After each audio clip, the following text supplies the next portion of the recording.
Yun o, buti na lang may malapit na talyer, bro. Buti na lang. Yun o.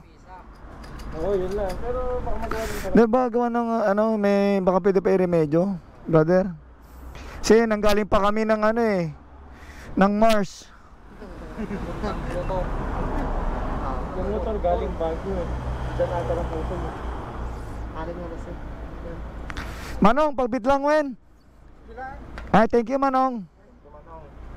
Parang magkatanong kayo pa kanyo. Wen na po, tilang bulinaw kumangam.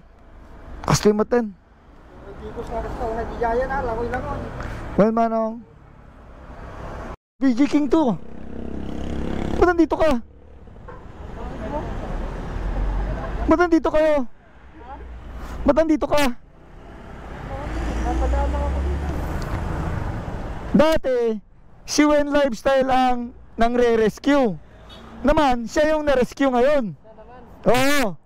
Siya naman. Akala ko pinaprank kami. Tinanong ko siya, pinaprank mo ba? Totoo ba yan? Totoo talaga kasi naputol yung clutch. Nagkat ako sa dito eh.